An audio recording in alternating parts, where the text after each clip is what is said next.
Neden özellikle kadın oyunları? Herhalde oraya çekiliyorum. Ve o konuda söyleyecek çok şey birikiyor. Buralarımıza geliyor, sokaklara çıkılıyor. Hani evlerimize sığamıyoruz, üzülüyoruz, ağlıyoruz. Daha söyleyecek çok söz var. O yüzden yani maalesef daha söyleyecek söz var ve bize de oynamak düşüyor. Yani o yüzden o sözü son artık söyleyecek söz kalmayana kadar oynamamız gerektiğini düşünüyorum.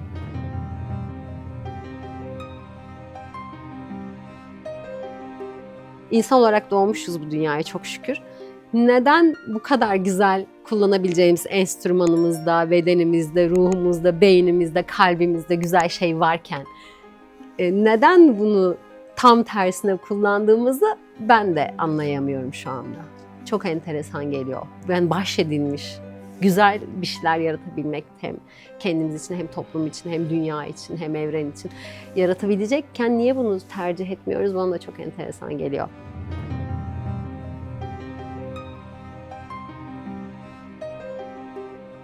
Sanatın oyunculuk kısmıyla, tiyatro kısmıyla diyeyim isterseniz, lisede bulaşmış oldum. Çok keyifli bir şehir tiyatrolarında oyun izlemiştim, Düğün ya da Davul isminde. Orada çok etkilendim. Sahnede oyuncuları görüp alkış kısmında falan coşku çok yüksek olmuştu. Ve ben de hatta sonra ben de sahnede olmak istiyorum, ben de tiyatro yapmak istiyorum diye başlayıp zaten bir sene içinde de şehir tiyatrolarının gençlik kollarında kursa başlamıştım. Tarık Zafer Tuna'ya Kültür Merkezi'nde 16 yaşındayken. Böyle bir başlangıcım oldu. Tabii öncesinde yine tiyatrolara giderdim. Özellikle halam beni oyunlara götürürdü. Yetişkin oyunlarına da giderdim. Vaudeviller çok fazlaydı o zamanlar. Hoşuma giderdi o açılan kapılar, kapanan kapılar. Bir şekilde o canlılık hali, sahnede bir şeylerin canlı oluyor olması çok hoşuma giderdi. Ben de dönüm noktası olarak o düğün ya da davul oyunundan sonra tamamen bulaşmış oldum diyebilirim. Girmesin içeri. Yok tamam girmeyecek. Hayır. Sorun olur sonra çıkaramayız diye. Yok bir şey olmaz. Vahşiymiş iyi biraz. misin? Ben iyiyim de vahşi bir kediymiş. Hayır bir anda yabancılık çekti. Aa Seni yırtıcı bir tanımıyor kaplan bu. İyi bu. ya. Ne alakası var? Baksana pençe izine bak. Bu yapımı ben kuracağım diye yola çıkmamıştım. Uyandığımda sesim yoktu diye bir oyun izlemiştim Edinburgh Fringe'de. Ve burada oynayabilmek için getirdim ve o nedenle de şirket kurmak gerekti, yapım şirketi. Çok da iyi oldu. Ondan sonra çok özgürleştim. Çünkü daha evvel de özel tiyatrolarda oynuyordum. Çok güzel, çok keyifli oyunlarda da oynadım gerçekten. Bulunmak istediğim için, olmak istediğim için oynadım. Zorla hiçbir şekilde olmadı. Büyük bir keyifli oldu. Ama işte bu yapımdan sonra çok özgürleştim. Dediğim gibi o ben sahnede hangi karakter için duruyorum, hangi söz için duruyorum, neyi söylüyorum bayağı benim için karşılık buldu. Şimdi büyük konuşmak istemem ama kesseniz beni inanmadığım bir şey için sahnede durmam. Hani böyle bir özgürlük yarattı bu yapımın varlığı bana.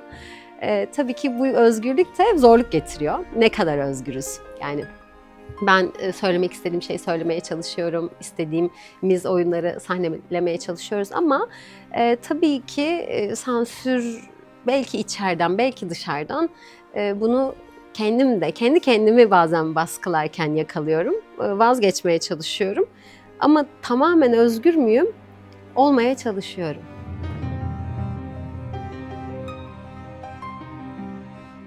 Ben şimdi yurt dışına da gittiğimde tiyatro salonlarını ziyaret etmek ya da açık hava tiyatrolarını ziyaret etmeyi çok önemsiyorum. Böyle gidince bir büyüleniyorum. Gerçekten benim açımdan çok önemli yerler tiyatrolar.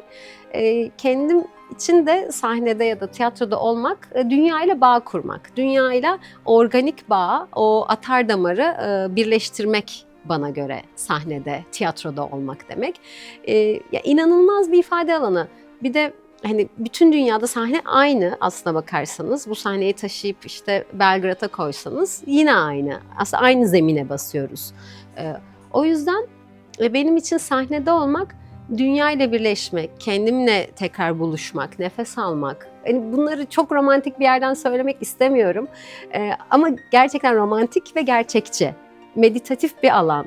Hani çalışmanın kendi zaten öyle bir şey. David Lynch'in bir sözü var, onu da çok seviyorum.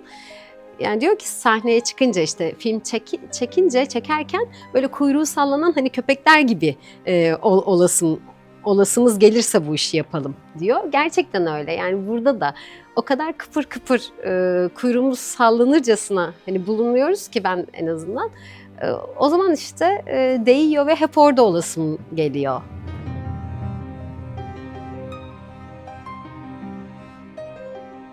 Sanırım 2 hafta evvel hayatımda hiç yaşamadığım bir şey yaşadım. Moira oyununu oynadım. 3 kişilik kadın oyunu. Kutular vardı. Uyandığımda sesim yoktu vardı. Çocuk oyunu Miyav vardı. Yani bir haftada 4 farklı oyunu oynadım.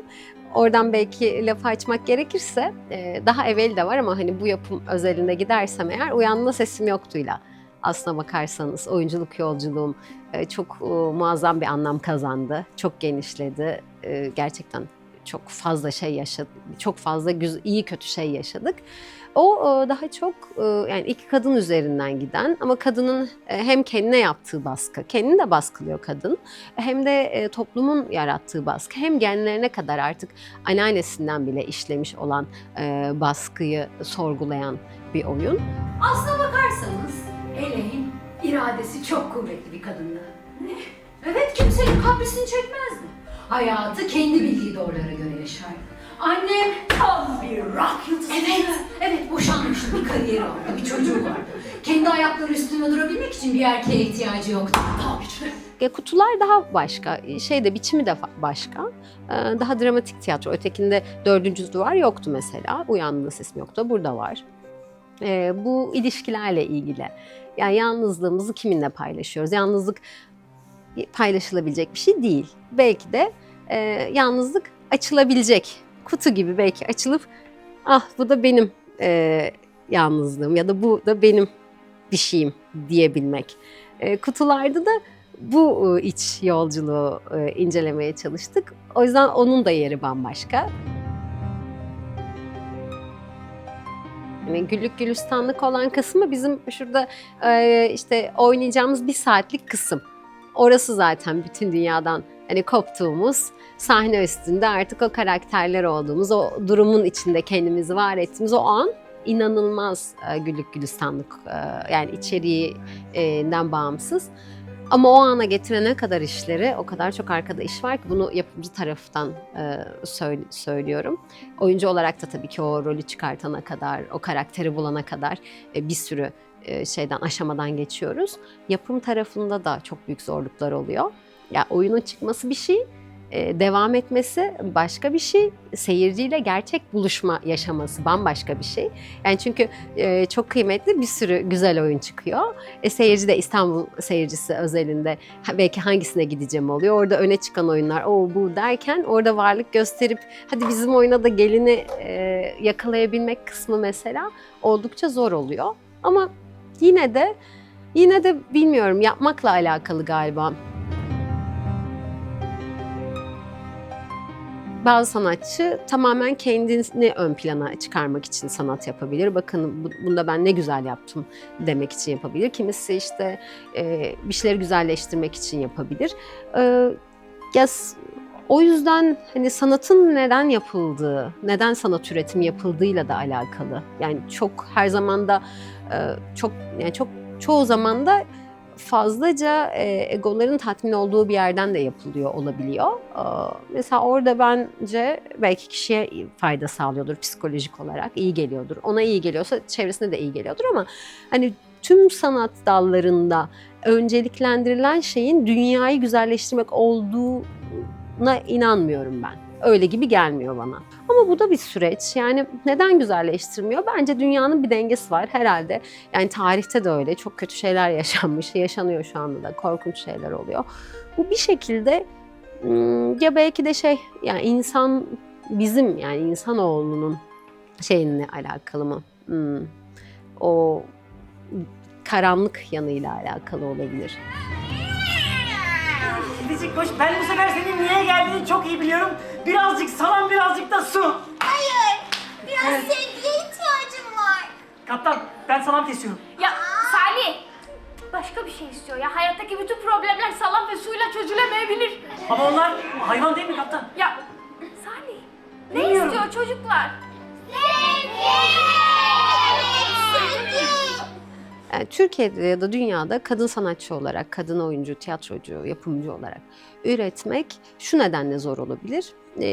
Belli bir zaman öncesinde yerlerini almış ve güçlerini sağlamlaştırmış insanlar, kişiler çok fazla yer vermek istemiyor. Yani orada yer bulabilmek cidden, yani o bir bardak suyu içebilmek insan kuruyup kalabiliyor. Orada işte tamamen bir dayanışmaya ihtiyacımız oluyor. Hem yeni gelenlerin, sektöre yeni giren ya da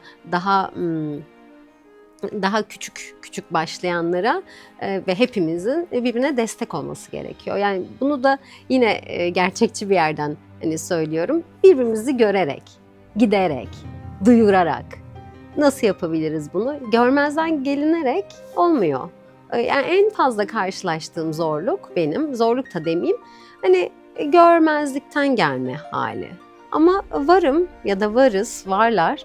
İşte varlık göstermeye devam ettiğiniz sürece zaten ister istemez görünüyor ve o bir bardak suyu öyle ya da böyle içebiliyorsunuz.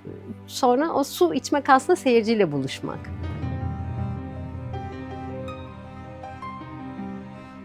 Ben tiyatroya başlarken bambaşka gençlik hayalleriyle belki başladığımı size söyleyebilirim.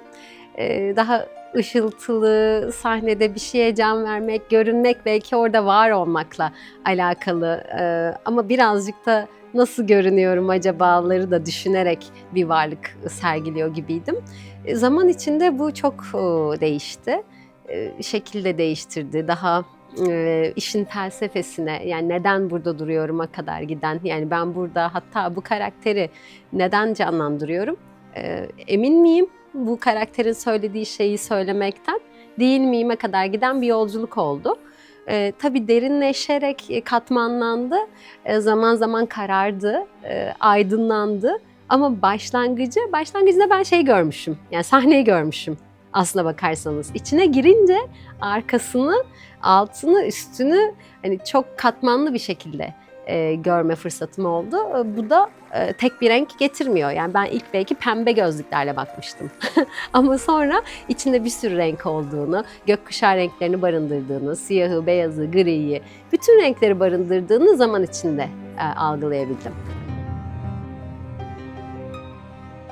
Gerçekten bir şeyi yaşama isteği biraz arttı gibi. Çünkü sıkılıyor. Yani ben de telefona bak, ona bak, buna bak. Tamam bak da hani yani şöyle hani oturup da iki lafın belini kıramayacak mıyız? O tatlı sohbeti yapamayacak mıyız? Ya o tiyatro öyle bir şey veriyor. O tatlı sohbetin havasını veriyor bazen. Yani bir arkadaşla, dostla işte kıraathanede ya da çay bahçesinde içilen çayın tadını veriyor belki de. Biraz nostaljiyle veriyor, biraz öyle veriyor ama veriyor yani bir gel, hani gel birlikte olalım, bir şey paylaşalım havası veriyor.